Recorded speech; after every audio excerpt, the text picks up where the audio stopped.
Oh man, you can just stand up on the pegs and just get the view of the ocean right there. Check that out. Oh, what a stunning spot to take the CF MOTO 800MT.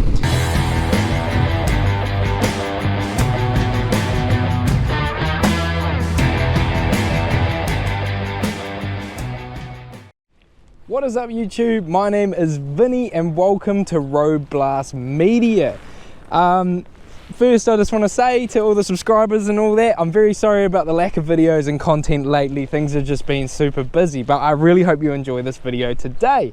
So without further ado, on today's video we're going to be doing the review of the CF MOTO 800MT. Now this is a very new bike on the market, and one I'm really glad to see, because the biggest thing about this bike is the fact that it comes in at a good probably $4,000 to $5,000 under its closest competition. So we're talking this KTM 890s, 790s, the BMW GSs and things like that. This bike is absolutely incredible, and it comes in at a price tag of 15,500 New Zealand dollars. In US dollars, you're looking at probably under 10 grand for one of these things, which is absolutely insane. It has the KTM LC8C 799cc parallel twin, which punches out 95 horsepower. It's all fuel injected, of course. You've got a quick shifter on there. It's got heated seats, heated grips, adjustable windscreen. You've got fog lights, different rider modes, ABS brakes with twin discs at the front, which I can say have amazing stopping power, and I will be doing a ride review as well, so stay tuned. I will be taking this for a ride and letting you guys know my first thoughts on it, because I just think this bike is absolutely amazing. It needs to be ridden, you know, it needs to be taken out on the road. So yeah, we have the heart of this, which is the KTM 790 engine, which is just absolutely incredible. Now that came from a partnership between KTM and CF MOTO, where CF MOTO actually bought out 51% of KTM, and so they have access to all of their 790 power plants and all that, and probably some interesting things to see in the future, but I do not know much yet. So yeah, anyway, to start off with the looks of this bike, I really love the gold spoked wheels on it. It looks absolutely amazing. I think it looks great in the blue and silver. It's quite futuristic design, this thing. Pretty unusual for my channel, to be honest, because I usually focus on the classic bikes, but this thing is cool and it needs to have a video made about it, regardless of how you feel about certain motorbikes. So yeah, this has got the spoked wheels, but the rims and tyres are tubeless, which is very nice to see, because tube tyres are they're just a hassle, and with my job now I've been changing tyres and stuff, and I can tell you the tube ones are a lot more of a challenge than the tubeless. So yeah, up the front we have factory fitted crash guards. You have your luggage like pannier racks already installed. You've got your back rack for a back box or whatever you want to chuck on there, so it's very well equipped from factory. These are also really easy to service and things like that, and they're quite reasonably easy to work on yourself, although I would recommend for your first services always get it done by the dealer. But as you can see, you have a very exposed engine here. There's not too many fairings to take off. It's quite an accessible bike from a maintenance standpoint, and also I really like the look of the very, you know, modest exhaust going through there. It makes a nice note, nothing too loud, you know. It's a nice quiet ride. It is very comfortable, but I will say it is on the heavier side at 220 kilos. In saying that, all of that weight goes away when you ride it, so moving it around and things like that, and low speed sort of waddling it around on your feet, it is quite a heavy bike, but it carries itself very well on the open road. So yeah, as I said, you have heated seats, heated grips, and all of that is controlled by this infotainment system here. So it's in a full TFT display, and it's absolutely beautiful looking. I really like this. It's nice and easy to read. You've got your different rider modes here, and you switch through the different things just by holding set and tapping set. I'm still learning this.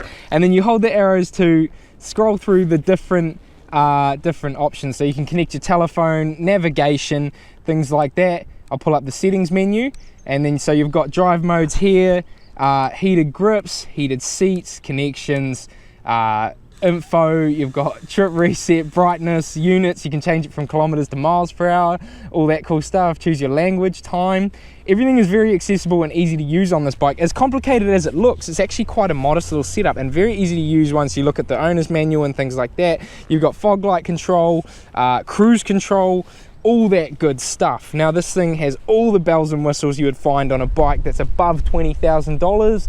Obviously it's a bit different in US money, you work it out, $20,000 NZD. This bike comes in 15.5 at just as well equipped as the competition, which I think is amazing, and it's good to see brands like CF MOTO coming out and bringing out extremely competitive motorcycles at an even more unbeatable price. So yeah, how I feel about the looks of this thing, I actually think it looks really cool. The headlight is quite aggressive looking, and it actually looks quite nice compared to certain adventure bikes. I think it's quite a futuristic design, but not too out there where it looks like, you know, they're trying to come straight out of bloody Back to the Future or something like that. It's quite a modest design, but it looks really nice. And the windscreen extension is really easy. You just twist these two knobs back, you can raise it up and then just tighten them. Nice and easy, analog sort of style adjustment, but it does the trick and it works really well. You can extend it up a full few more inches, I'd say, and yeah, get some good wind protection over you. It's really nice. So yeah, the fit and finish of this thing is almost flawless. You can't really fault it. It's got pretty much the same build quality as a KTM, but at $5,000 cheaper, which is crazy. You know, you got your rubber grips on the foot pegs here. Everything is really nicely finished. Quick shifter looks nice. It's all very well, you know, very well kept, very well hidden and just nice, and everything is where it's meant to be. It is a lovely motorcycle to look at, and it actually does, you know, get a lot of attention on the streets and things like that with the gold wheels that really look good. So we've got a 19-inch wheel up front, and then we've got a 17 on the rear. So it is set up to do a bit of adventuring, a bit of gravel road riding. Now these tyres are definitely more road bias, but you can obviously fit more chunky adventure tyres if you like. These will handle light gravel roads and things like that without too much effort at all, and it will stay nice and stable on some gravel roads. I don't think it'll be hitting any trail rides or anything like that, but neither will all of the other big capacity adventure bikes. They're for touring, they're for hitting light gravel roads and things like that, nice and easy, and that's what this bike does well. So how about we get out on the road and I talk about a bit more how it rides and things like that, out on the open road, slower speeds, and yeah, we'll go from there. So cheers guys, I hope you enjoy the rest of this video. Okay guys, now for the fun part of the video. We're going to take this thing for a little bit of a spin. So first impressions, this thing snaps off the line like bloody nothing else I've ever ridden. It is, the clutch, just like you let out the clutch and the bike just goes like it's pretty crazy. It's a really responsive, nice clutch, that, and it feels very easy to use, and that's the whole slipper clutch way. It also has a quick shifter, which I probably won't be using at these lower speeds. I'll assist it with a bit of clutch, but the quick shifter can work at lower speeds. It's just a little bit more, you know, a quick shift is meant for when you're going for it and things like that. So yeah, this is quite an incredible bike, and even though it's a large size, even cruising at these like round town speeds, 50 kilometers an hour and whatnot, it is very, very friendly, and it's not too out of hand. And also I probably would recommend, if you're going around town, to maybe put it in rain mode, because it like, you know, it lets you be a bit more loose with the throttle and it won't snap out on you, because this bike has a lot of power, and it can get away on you real quick. So yeah, just rolling through these sort of low speed sort of scenarios, it feels very stable, very planted. Using a bit of counter steering, it seems to move over quite nicely. The center of gravity goes well, even though this bike is quite top heavy, with having such a large capacity fuel tank sitting up real high. It doesn't feel like it when you're going. It only really feels like it when you're, you know, real low speed parking lot sort of stuff. So we speed up to 80 here, and you can see the kind of acceleration that this bike can give.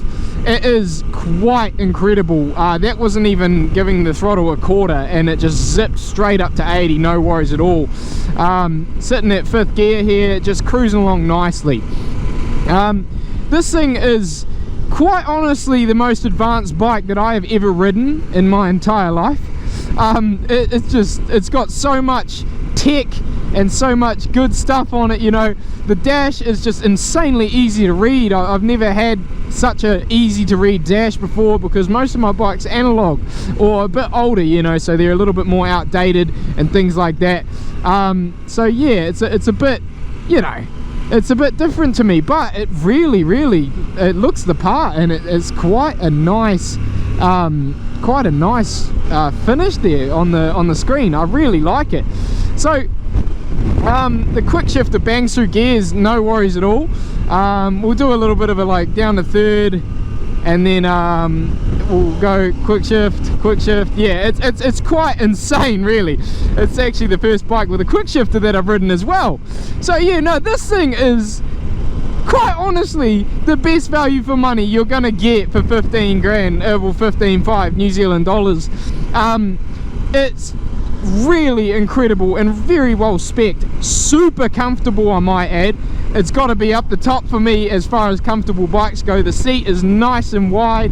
When it gets cold, you can turn on the heated grips, heated seats, no worries at all. The handlebar positioning you can change quite easily, but right now this is set up perfectly for someone my height. My legs are nice and symmetrical, and yeah, it is quite honestly a comfortable touring machine with some power to boot. It is very incredible, and the value for money is just insane to me. I don't see any other competitor coming close to this bike. Now, I will address the elephant in the room. This bike is made in China, and some people might have you know, qualms and questions about that, you know, considering that Chinese build quality hasn't been there you know, for so long. Like for a while, China has made some pretty questionable bikes in my opinion, but I honestly have to say this bike has the same build quality, if not better, than some of the competition, and I really think they've upped their game, and it's something that's worth considering now that may not have been worth considering 5 years ago. This is quite incredible. For like, you would not expect this to be a Chinese bike. Literally, when I was parked up at the gas station, a guy thought it was a BMW. Now that's saying something, considering that the BMW comes in at a hell of a lot more expensive than this bike. You put them side by side, you're probably gonna honestly think that this bike is worth more. It's very well equipped and it looks beautiful. The dash is just insane. I can't, like, it is quite, I thought it would be quite distracting, but as I'm riding it, it looks like an analog dash kind of, and it really doesn't take away. It's not bright, it just does its job very well. This is quite honestly the most advanced bike I've ever ridden, but it doesn't feel like it's taken away from it mechanically. Saying, like, a lot of people would get concerned about buying a modern bike such as this because, you know, it takes away from the feel of riding, but you're still changing gears, you're still using the clutch, the throttle, it all feels quite incredible, and the power delivery is just insane. That was 5th gear. I mean, this thing has some serious gun behind it, and this is, wow. I honestly think that if you're in the market for a full-size adventure bike, let's not do any joke around, this thing is full size, and you're a bit afraid of most of the company's prices out there, the CF MOTO is one to consider. And just because it's made in China does not mean you should, you know, take it off your list as a bike to try out, because it's literally proof in the pudding right here that their build quality has gone up 1000%, and they're just absolutely competitive with the other brands. I mean, it's a KTM engine, for Christ's sake. It's not like a Chinese made thingy. And oh man, you can just stand up on the pegs and just get the view of the ocean right there. Check that out. Oh, what a stunning spot to take the CF MOTO 800MT. Now we're going to come into a little bit of windies and see how this bike handles on a bit more of a windy road, windy terrain. These corners are recommended speed at 45. The speed limit here I think is 100, so we're safe to say we can hook them at a higher speed and see what happens. So I'll cut her into 3rd and coming in a nice lean. The tyres grip well and it just goes through the corner almost like a sports bike would. So I just had a little bit of a false neutral there. That was because I tap the quick shifter and it disengages the clutch for a split second, which will happen getting used to a bike like this, especially because I'm used to only using the clutch all the time. But yeah, no, this bike is really incredible and not one to look past at all if you're in the market for a full-size adventure bike. Now honestly, like the way it handles, it feels really light at higher speed. It's stunning. It's really surprised me. Now this is my first ride as well. It's my first absolute raw impressions of this bike, so you know, it really does its bit. Now the speed limit here is 30 because there's some roadworks going on, so I will drop my speed down to 30, although it feels a little unusual on a bike such as this. But yeah, we'll crawl through and see what the roadworks are doing. Okay, so it must just be because they're doing that road there. But as you can see, as my speed's down 30 kilometers an hour, it's actually still relatively nimble, and it can, you know, like, yeah, it does low speed well, like really well. All right, we'll go to 100. Yeah, there we go. Like, I mean, you know, like that is hella performance for such a big bike. Now, as far as wind goes, it's a very windy day, as you can see, as the waves down there, they're crashing like full-size waves would do. But I feel if I adjusted the screen a little more, I'd be getting nothing. Like, at the moment, it's cutting so much wind, I'm only feeling it on the very top of my head, which is crazy. So if I put it up, you know, there's no telling, I'll probably get no wind. I've got none on my knees. It's all protected from the fairing here because it sits out quite wide, as you can see. None on my hands with these lovely factory installed hand grips that come with the bike. Yes, they do.